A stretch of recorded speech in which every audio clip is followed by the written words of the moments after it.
Ce qui est plus important lorsque nous recevons le Saint-Esprit, c'est que nous séparons notre côté émotionnel du côté spirituel. Nous savons séparer notre côté émotif de notre côté rationnel. Parce que la personne émotive toujours sera dominée par des échecs.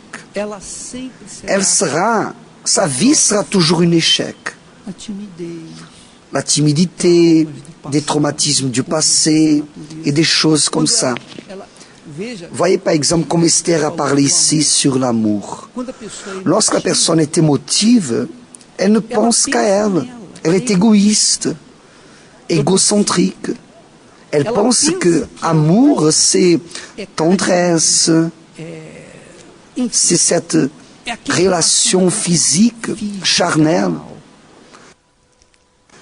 Et lorsque la personne est rationnelle, elle regarde l'amour comme quelque chose qu'on donne. Vous aimez, et si la personne ne vous aime pas, c'est pas grave. L'important c'est que vous aimez. Vous comprenez ce que je dis? Oui ou non? Mais la personne qui exige l'amour, elle est jalouse, égoïste. Ce sont ces personnes-là qui tuent, ce sont des personnes qui vont à des extrêmes, qui tuent, soi-disant, par amour, car elles ne pensent pas. Elles sont conduites par quoi? Par l'émotion, par la passion. Seulement pour que vous ayez une idée. Je ne sais pas si vous avez le problème d'avoir besoin de faire une diète, soit à cause de votre santé, ou à cause que vous avez grossi un peu, etc. Il vous faut faire une diète. Alors, vous allez dans une fête, et qu'est-ce qui arrive? Il y a une table pleine de choses, de gâteaux que vous aimez. Mais vous savez que vous ne pouvez pas manger parce que vous êtes en train de faire la diète. Mais là commence le conflit. Et on se dit, mais juste aujourd'hui, vient cette petite voix, juste aujourd'hui, mange juste un petit bout. Et vous avez un désir de manger. En même temps, vient le côté rationnel et dit, non, ne mange pas, car ça ne va pas te faire de bien. Mais le côté émotionnel, il dit, non, c'est juste aujourd'hui. D'ailleurs, c'est ça le problème des addictions. Addiction de la drogue, de l'alcool. Il dit, bois un petit bout.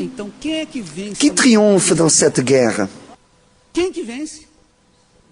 Le côté émotionnel ou spirituel?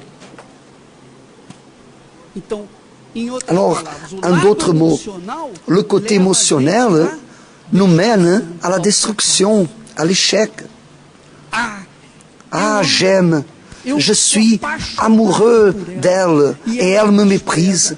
Alors je vais la tuer, car si elle ne sera pas à moi, ce ne sera plus personne. C'est comme ça que le cœur raisonne.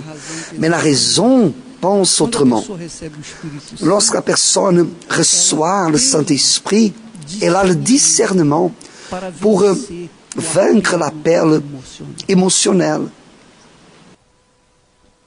Vous voyez que la lutte entre l'esprit et la chair, c'est exactement cela. Lorsque la Bible parle du conflit entre la chair et l'esprit, c'est exactement cela. C'est cette lutte. Satisfaire vos envies. Si vous n'avez pas le Saint-Esprit, vous ne résistez pas. Vous allez toujours tomber. Toujours. Ah, je ne voulais pas, mais j'ai fini par échouer. Pourquoi? Parce que vous êtes émotif ou vous êtes guidé par vos émotions.